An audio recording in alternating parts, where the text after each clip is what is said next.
Hello everyone and welcome back to my channel. It's me again, Chelsea, and today I'm here to go through my April wrap up. So in the month of April I took part in the Owls Readathon, which was hosted by Book Roast. I will leave her handle here. And she set out a load of prompts, so there was 12 in total for all the different subjects that you can take, and it was the third year she's done this. So I kind of went through and set myself a very ambitious TBR. I set a book for every prompt and I only missed one. So this month I read a total of 9 books, 2 audio, 1 was on my Kindle and the rest were physical. So I'm just gonna go through them all now for you. So starting off, she had 2 prompts that weren't actually book related. So one was divination. You had to assign numbers to your TBR, and then using a random number generator you had to use that to pick your next read. So I did that one straight off the bat. And I also did a random number generator for all of the books I was going to be reading for this readathon. I gave all of the different subjects a number and then I randomly generated the numbers and put them in an order in my TBR list. So the way I did it was I don't read one book at a time, so I gave myself the structure and I went through and I decided that in order for me to start my next book it had to be in the order. So if I had Arithmancy and Muggle Studies, I couldn't start Muggle Studies until I'd started Arithmancy. So that's how I kind of read. And then the other prompt that was non-book related was astrology. You had to read majority of a book when it was dark outside. So I used that prompt when I was reading my potions book because that was a short book. But we'll get into all of that in a minute. So starting off, I went through the guide and I picked what career I wanted. So I wanted to be an aura because it's my first readathon and that's what I wanted to do. So I picked my career. You could do extra courses and seminars throughout. So again, I set myself an ambitious TBR and I only didn't complete one, but that was because I had to read an extra book and I did not have time. So I did my Animagus training, my Mer People Linguistics and my Legal Defence of Fantastic Beasts seminar. Woo. So, starting off, the first book on my list was to read Arithmancy, and this was to read a book outside of your favourite genre. I picked Tweet Cute by Emma Lord, and I really enjoyed this book. So, Tweet Cute is told from multiple POVs, so you have Pepper and you have Jack. And Pepper is a very high-achieving, high-strung girl, and Jack is kind of like the class clown. Who has a twin who he's always compared to because his twin is basically, he feels like his twin is basically perfect and he is not. So this story follows Pepper and Jack as they go through a Twitter war. So Pepper is in charge of the Twitter account for her mother's business, which is Big League Burger, and Jack takes control of the Twitter account for his family business, Girl Cheesing. And there's like a massive Twitter war throughout the whole book, and it's just like a really nice rom-com young adult thing. It's like really adorable. There's no smut. It's just like really pure and cute and I love it. So I gave that 5 stars. Next up on my list was Muggle Studies, so you had to read a book that was told from a Muggle's point of view, so a contemporary. I chose to read The Sin Eater by Megan Campisi. I may have butchered her name, but we'll go with it. The Sin Eater is set in the 16th century and we follow a young girl called May who's 14, and for a crime of stealing bread she becomes a Sin Eater. So what that means is she gets like a collar around her neck with an S on it, a metal collar that you cannot take off, and she gets an S like branded into her tongue, which sounds gross. Sin Eaters basically attend the deathbeds of people as they are recanting their sins, and they assign food, so there's a specific food for specific sins, and then they'll go to the funeral and they'll eat the sins and they will basically consume the sins themselves. So when people are buried. They're buried without sins. So once May becomes a Sin Eater, she goes and finds the current Sin Eater of her town and basically becomes an apprentice to her. And quite early on there is like a mystery. Food appears on a coffin that shouldn't be there because they didn't admit to that sin, and the old Sin Eater refuses to eat it, so unfortunately she gets taken to prison and then killed, and May is hell-bent on trying to find out why she was killed. This book I didn't enjoy. I gave it 2 stars because I just felt like there was more that could have been done with this book and I was expecting more from it, but I didn't get it.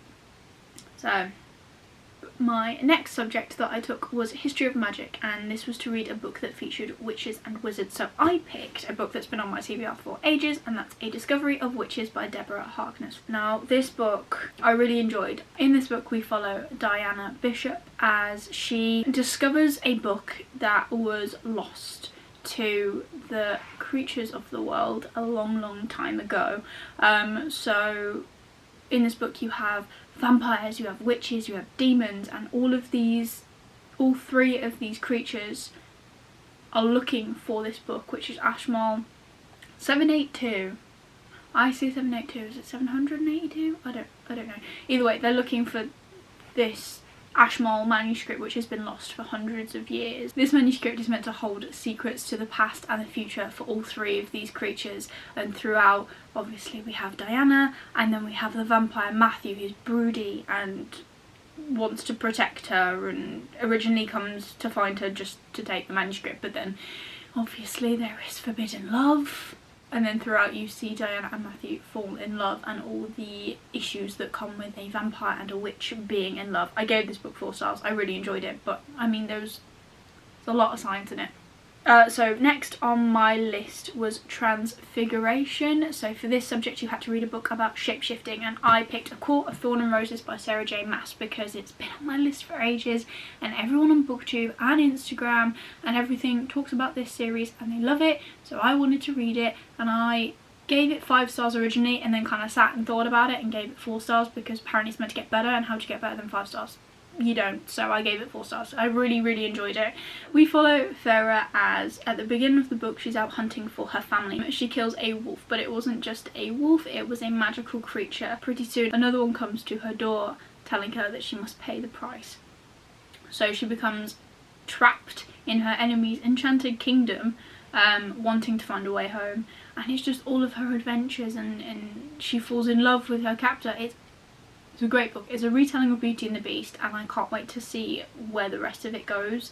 I have the 2nd book on my shelf ready to go, and then I need to buy the 3rd one and just binge the series because it's really good. And I recommend it, and I see why there's hype.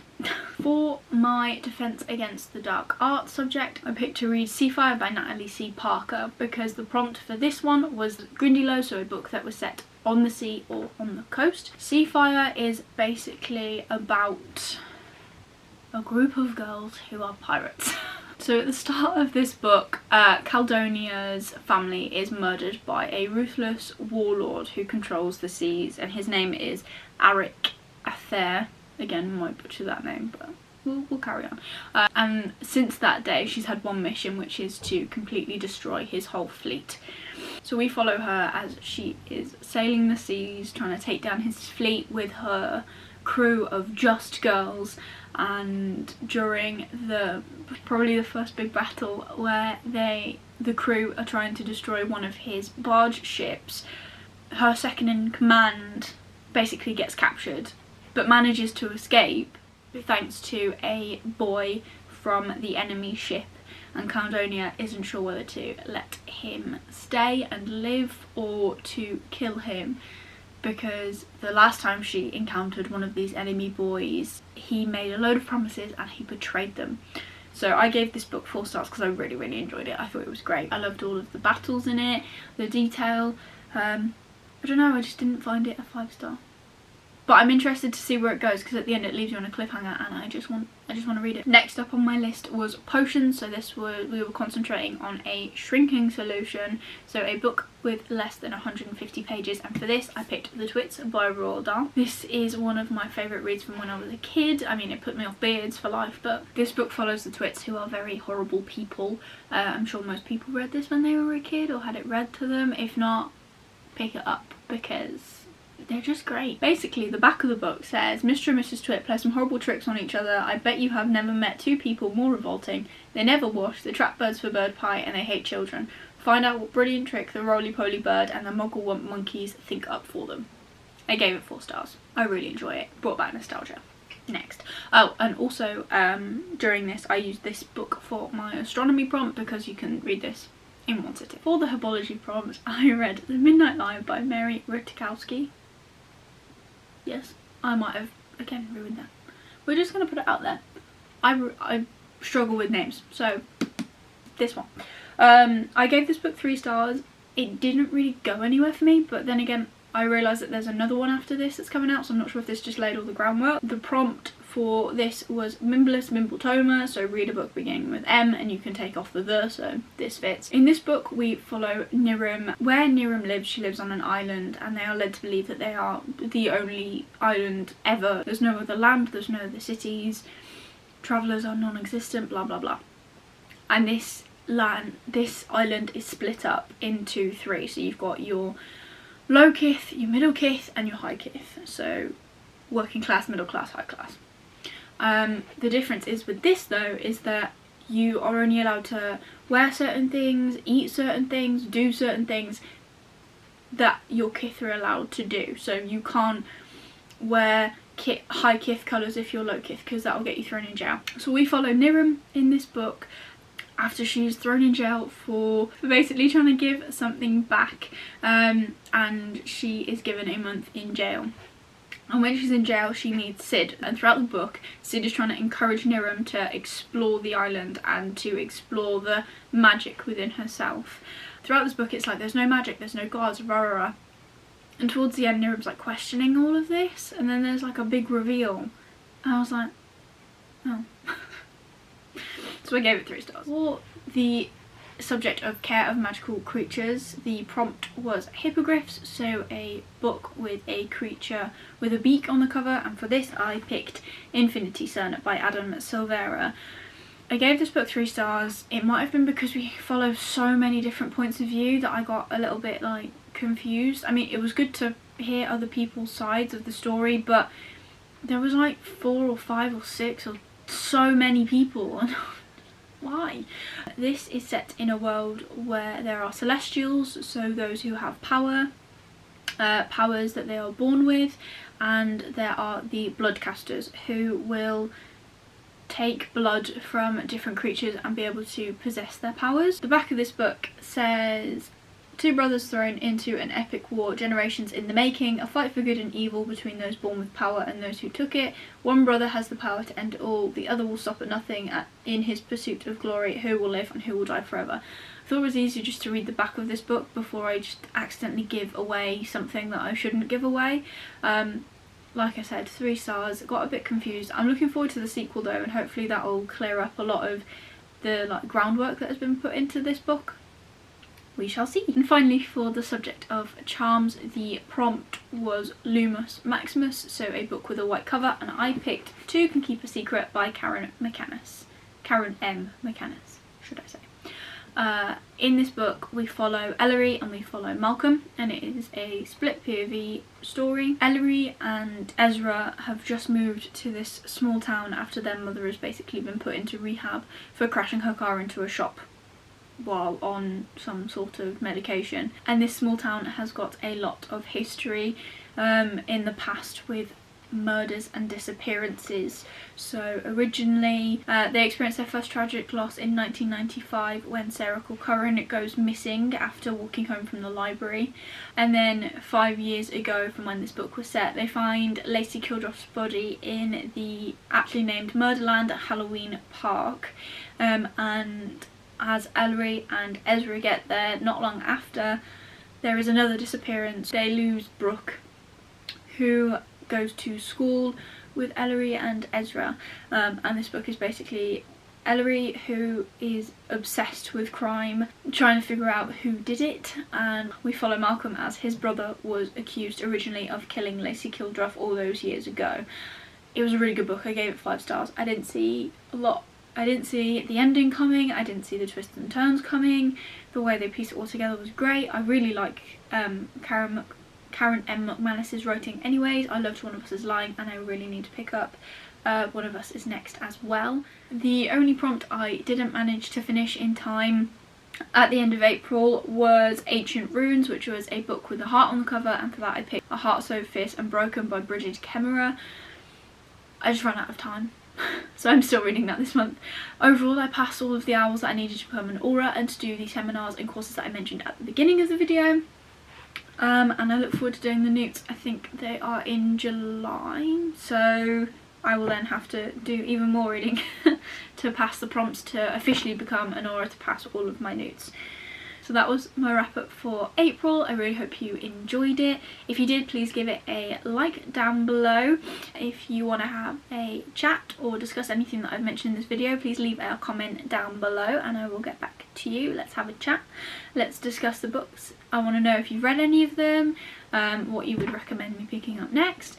And if you want to see more of me, then please subscribe to my channel and hit the bell down here somewhere that will notify you when I upload new videos. Other than that, have a good day and I'll see you next time.